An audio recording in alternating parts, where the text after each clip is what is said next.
Chapter 9. 2 days later. Samara descended the stairs between her two mates. A shiver of delight worked up her spine at the truth. After they graduated, she would be sharing a home with them. In the meantime, they were already working on the first of their babies. Pups, though they are born babies and not as pups. Moreover, none of them were capable of cheating on the others. I know more than a few human women who wouldn't mind this life. If she lived to be 105, Samara was sure she would never understand how her mother could turn down a devoted wolf mate. I've said it before and I will say it again. We are polar opposites. What is going on in your mind? Jason teased. This is a big day. It was, and not just because it was the first day she'd been allowed to leave her bed. You don't need to worry about our parents. James repeated it the third time. He'd done so since they announced the couple were coming to meet her the night before. They are going to adore you. Yes, but they are going to ask the $64,000 question. Aren't they? The what? Their voices overlapped. She sighed and raked a hand through her hair. The $64,000 question is the jackpot question in a quiz show. It's the tough one, the one that always trips people up. They stared at her in seeming confusion. Jason's face brightened in understanding. You mean the question of who your father is? Bingo. That reference didn't throw them. James stopped and took her hands. Would it put you more at ease to meet your father before meeting our parents? Samara staged an inner debate on that. It wouldn't be right to call off your parents now. They've been waiting more than a day for this. You won't have to. I'm sure you could meet your father today before we meet our parents for dinner. If you want to. The niggling of unease returned. You've said that before. Is there some reason I shouldn't want to meet him? No. Of course not. Jason wrapped an arm around her waist, then planted a kiss on top of her head. If your heart has room for him, he is there for you. His greatest fear is that your love for the father who raised you will preclude you loving the father who gave you life. James raised one of her hands and kissed the knuckles. The question is, are you ready to hear him out calmly and attempt to accept him into your life? What would I have to hear him out about? My mother already admitted she cheated on my dad with him. James looked over her shoulder, probably at Jason. He shrugged, then released her hand. Okay, let's go in to breakfast. While they walked, James pulled out a cell phone. He texted someone. The answer came a few moments later. He read it, sent another text, then put it back in his pocket. We're meeting him for lunch. Samara's stomach squirmed in apprehension. Maybe he should have waited until after I ate to tell me that. Jason sighed. Yogurt and a muffin? She laughed heartily. How did you know? Each brother wrapped an arm around her waist. We know you so well. James teased. In other words, Jason notices everything, and you make sure I'm never left wanting. Jason barked in laughter. It is an equitable division of labor. I suppose it is. Halfway to the table, Samara startled at the sound of a high-pitched squeal. Eva sprinted for them, enfolding Samara in a hug and dragging her away from her mates. She tugged at both sides of Samara's collar, uncovering the mostly healed mating marks on her neck. You did it. You finally did it. Finally, she says. We've only known each other for a little over a week. Eva. She turned on her heel with a flip of her hair. I'll show you how it's done. How? What? Eva didn't answer. She marched across the room to a group of male students, then tapped one on the arm. Excuse me. The sing-song voice and the bounce in her step made Eva appear even younger than usual. He turned toward her, and Eva went up on her toes, grasped his head in both hands and laid a full-out carnal kiss on him. He pulled her toward him with a growl. At last he straightened and left the kiss. Eva let her hand slide to his shoulders. Are you inviting my attentions, little wolf? The question sounded like a challenge. Samara bristled. He doesn't even know her name. Jason gathered her to his chest, stopping her march over there to leave scars. I assure you he does. Eva trailed a fingertip down along one broad shoulder. Yes, I am.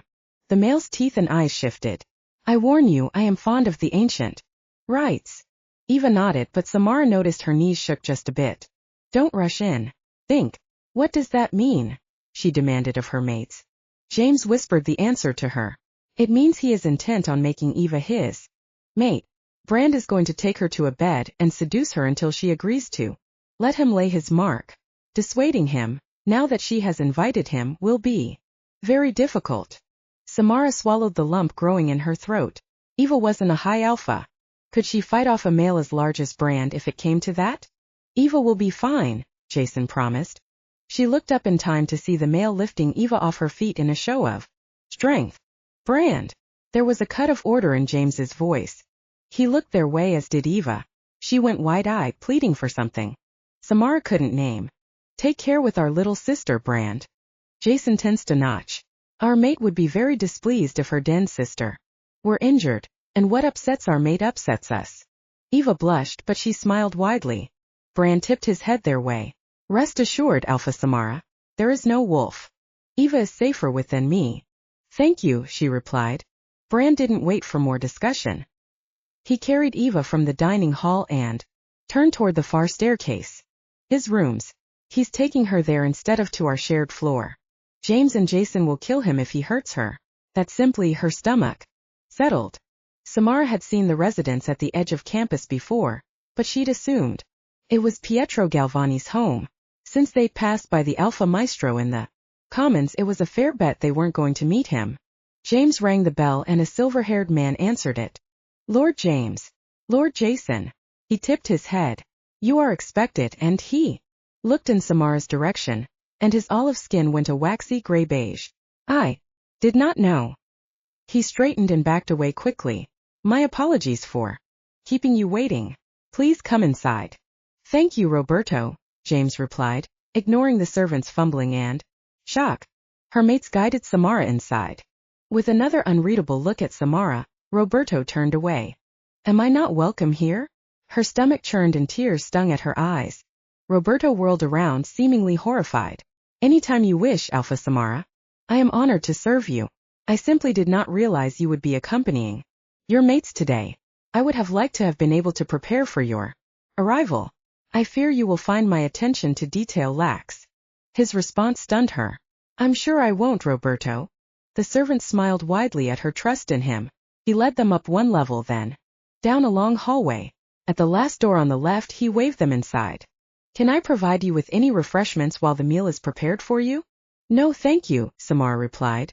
Her stomach was still complaining, and she wasn't sure how she was going to eat lunch, let alone anything else. A coffee tray, James requested. Roberto smiled widely and tipped his head. He was gone in the blink of an eye. As if she'd questioned them, Jason offered an explanation. Roberto has dreamed of the day you would come here. If there was nothing he could do for you, he would be disappointed. I see. She didn't understand it fully, but it was a small thing to ask to make an old man happy. He was back in what seemed like moments while Samara was still wandering around the library, admiring the leather-bound books, the paintings, and statuary. Roberto appeared at her side a moment later, offering a small cup of the coffee. Samara stared at him for a moment, confused. He lost his composure a bit, and his face darkened. Kona with 2 creams, no sugar. This is your preferred, is it not? Yes. Thank you. Samara took it from his hands, trying to make sense of it. Marietta told you? He smiled. She confirmed it, but we knew long before that. How? Her senses went on high alert at that. Was someone spying on her? James stepped in. Your father will explain. Samara nodded her agreement. It wasn't fair to put pressure on a servant, since they were bound to the orders they were given. She decided that about Marietta when she learned the servant couldn't tell her who her father was. Roberto hovered. It took a few heartbeats for Samara to put together the reason for his hesitation. She sipped the coffee, then smiled. Perfect. Thank you, Roberto. He tipped his head and hurried away. I think I just made his day. Jason watched him go. That was nicely handled. I'm learning, she admitted. Still, her father's lack of an appearance bothered her. Didn't he want to meet her? She is enjoying coffee with her mates in the library, Sebastian. He couldn't help it. Sebastian winced. He'd thought he was ready to face his failures, but apparently he was being outed as a coward. Is there a problem? Roberto pressed him. I'm nervous. Admitting that galled him. He was alpha, and alphas rarely showed such weakness. So is she. This is not a situation a wolf often finds himself in. Sebastian snorted, baring his teeth in frustration. One should hope not. Roberto placed a hand on his shoulder, something he rarely did. I was there. For you then. I am here for you now. You did all you could. Your daughter will understand that. I did too much. I only hope she will understand. Roberto straightened, glaring at him. It was all Sebastian could do not to squirm in place. It's because he was my bodyguard when I was a child. Early lessons die hard. Sebastian scowled at him and Roberto smiled, showing fangs. You're good, old man. I'll give you that. But don't push me too far. Never, sir. I wouldn't dream of it. Right. Sebastian smoothed his shirt, then took a calming breath. It's time. Far past time. Roberto didn't presume to follow him. On some level that was better. If he made a fool of himself, it was probably better for his servant not to witness. He's witnessed more than a few of my mistakes. Sebastian made his way down the corridor and slipped into the library. His breath caught in his lungs at the sight of her. My daughter. In my home. At last. She didn't notice his entrance. Samara was busy examining the portrait on the far wall. That was your grandmother. My mother. You look quite a bit like her. Samara whirled around. For a moment she performed a slow visual assessment of him. Then her shoulders eased. I guess that means she's passed away. Would have liked to have met her. She would have loved to have met you too. It wasn't a stretch of the truth. His mother would have doted on Samara. Why didn't she? It was a blunt question. Oh, but you are a perceptive one. If I had told my parents about you, they would never have let me live to the agreement I made with your mother. Her color drained away. I see. You don't. You really don't. Please allow me to explain. For a moment he was sure she was going to refuse, storm out, walk away from him right there. At last Samara nodded. I promise to hear you out calmly. I can't guarantee the calm part, but I'll hear you out. More than I'd hoped for. Sebastian proffered his hand. Over lunch. Roberto. We'll be setting it out now. Samara hesitated and her mates came to her side. They led her toward the door. Sebastian stared at his hand for a moment, his heart aching. Give her time. She doesn't even know the truth yet. That could be good or bad for me. Samara settled into the chair Roberto offered at the foot of the table. She considered pushing the plate away. It was filled with her favorites, but she wasn't sure she could stomach it. Her father sat at the opposite end. He waved off the plate Roberto offered. Is he as nervous as I am? Maybe so, but what did it matter? Roberto took his leave and disappeared into the kitchen. Silence fell around the table. I suppose you should know who I am to start with. That makes sense, Samara conceded. My name is Sebastian Trevelyan. It had a nice ring to it. I won't be using it. I'm a Truedale now. I met your mother when I was visiting America. Our kind maintains a close kinship with many human groups, including several Native American nations. Was there to revisit and revitalize our pacts with them. I knew Florence was my mate. There was really no question that she was. Also knew she reeked of another male. A male I soon learned was her husband. Samara's temper simmered, and she did her best to hold it in check. You knew. She was married and decided to break up her marriage. His jaw tightened. I don't mean to speak ill of your mother, but... Oh, don't stand on ceremony. I know what she's like. That drew a wry smile from him. Yes. So do I. A look of misery replaced it. Your mother was more than willing to carry on an affair with me. She's quite convincing, and I truly believe she intended to allow me to mark her as my mate. You knew my mother was married and intended to break up her marriage? Samara was quickly losing her patience. Yes, damn it, I did. Sebastian motioned for a moment of peace. He took several deep breaths. I was young, newly advanced to my position. I believed she would choose me over a mere human. Yes, I admit I was more than a little bigoted back then. And I was afraid of losing her and never being able to mate. He motioned again before she could protest. I've since learned the very hard truth that no mate is better than one you cannot trust. Samara considered that. Jason covered her hand with his, and she grasped it, needing their connection. James did the same on the other side. She couldn't imagine life alone after being part of their mating. I see. When she got pregnant with you, I pushed the issue. It was time to end the dalliance we were carrying on and for her to commit to what we were to each other. And she refused you. Samara didn't question it. He swallowed what looked, from his expression, like a sour wave of disgust. In a word, yes. I wasn't content with her decision, of course, but Florence threatened to expose what she knew of our kind. Sure, most people would think she was a crackpot, but there are societies of people enemies of our kind. They are always listening for news of us, for disgruntled humans who will point the way. Mind you, it wasn't just a duty to our people that convinced me to back down. If Florence shared the wrong stories about me, they would kill you, Samara. And I wouldn't be with you to protect you. James squeezed her hand, then loosened his grip, leaving her unprotected. Had to be a torture. Sebastian laughed harshly. That was one thing I refused to do. I don't understand, Samara admitted. He sighed. I made a deal with your mother, a deal that ensured your protection. I would walk away and let her and her husband raise my child. He's a good man, Samara argued. I know you have your reasons for disliking the situation she created, but if it had to happen that way, I couldn't have had a better father raise me. Sebastian waved her down. I know. Had he ever been a danger to you? Had he not been the perfect father, I would have killed him myself. Agreements be damned. She shivered at the threat, but his admission put a temporary damper on her fury. So what was this deal? They would raise you happily. I warned her up front that I wouldn't stand for any abuse or neglect of you. She would provide me with updates and pictures of you as you grew. Florence tried to claim she forgot some of the time, but my men filled in the blanks. And men? Samara questioned. What men? What were they supposed to do? His face darkened and Sebastian cleared his throat. I told her a few of my trusted men would stay close, making sure you were safe. Thankfully they rarely had to intervene in your life.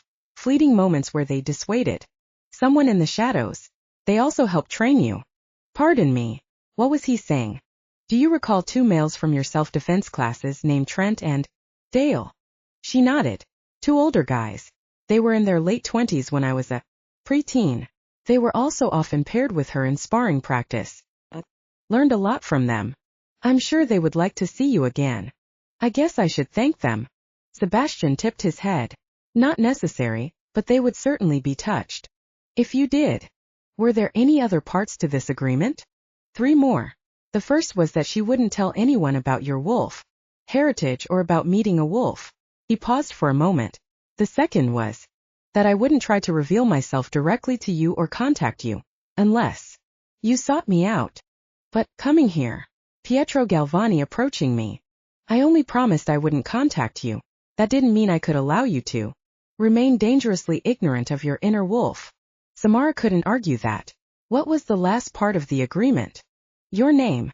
If she balked me on that one thing, all bets were off. You were born a wolf, Samara, and I was determined you would have a name from my family. It was the least she owed me if she wasn't going to give you my last name. Who am I named for? My mother. The one in the portrait? He smiled. Yes. I'm glad you favor her. It makes your name all the more fitting.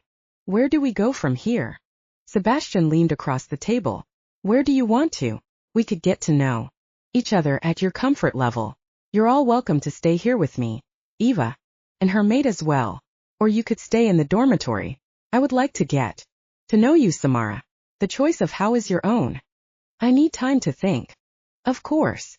Samara twirled in front of the mirror, trying to check from every angle the red dress James had bought her. She still wasn't sure she should wear it tonight. As if she'd spoken the thought aloud, the brothers appeared in the bathroom doorway dressed in matching tailored suits. Their heated gazes gave assurances she hadn't asked for. Yes, I'm obsessing, she admitted. You don't need to, Jason said. For the 5th time today. Now that I have a name for my father, I guess not. Samara quipped in return. Not before that, James corrected her. But certainly not now. Should I feel judged by his name? I'm being peevish, but it feels that way. No one would dare, Jason cut in again. You're not the kind of person who would name drop just to get special treatment. Like Christiana would, she guessed. Precisely. But if you were to name drop your father, you would find wolves falling all over themselves to ingratiate themselves to you. James nodded in agreement. A fair number of humans as well. Your father isn't a poor man, and he's well known in industrial circles. Jason motioned to the room around them. Everything in these rooms was provided by Sebastian. I see. She hadn't known that. A sneaking suspicion that he had also provided. The scholarship plagued her. I won't ask. Not yet. If I found out, right? Now that he has, I might walk away. I have to get to know him and find out why he does things. Samara made her way back through the bedroom and into the sitting room, lost in thought, her mates trailing in her wake.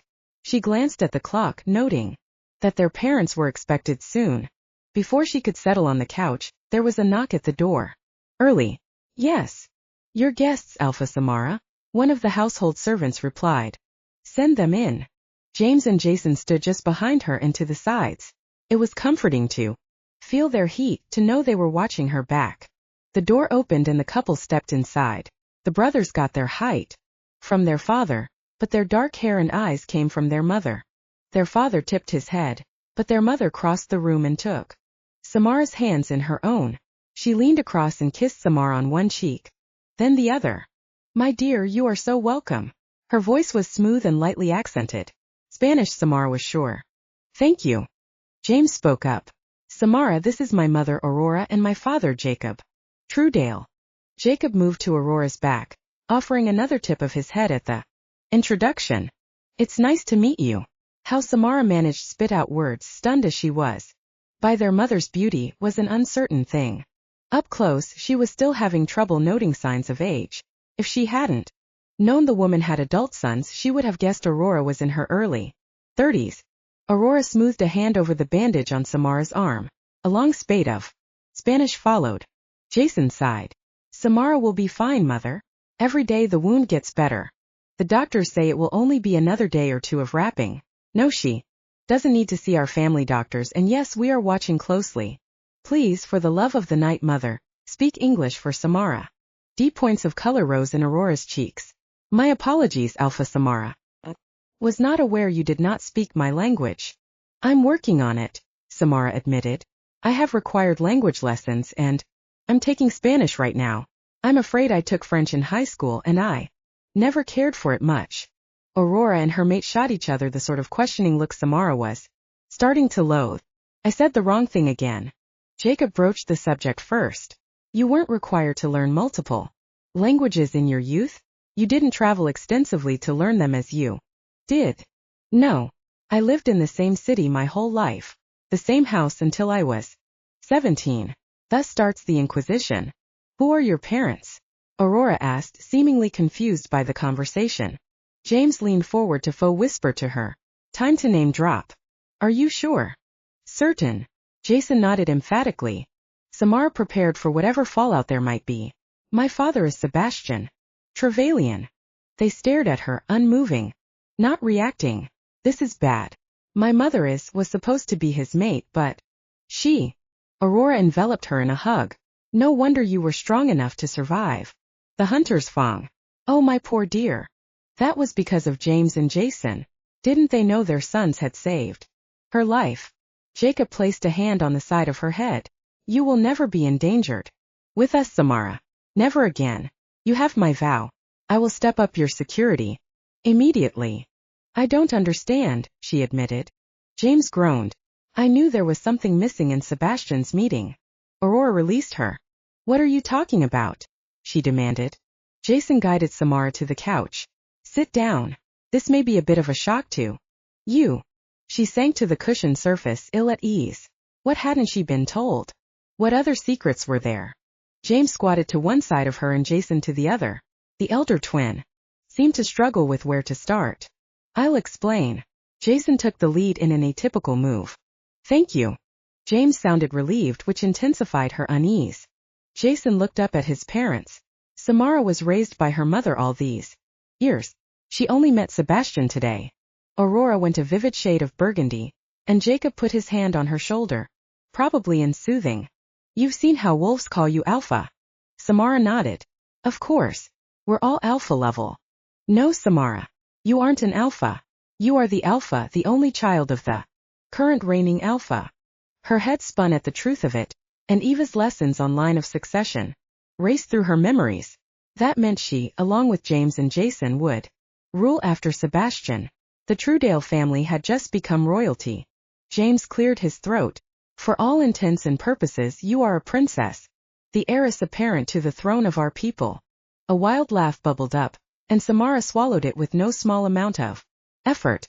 Heiress apparent, and I don't even speak Spanish. Or Greek. Or Italian. How many languages do our people speak? Aurora straightened. Never fear. We will teach you all you need to know. You wish it. There was a hopeful note in that.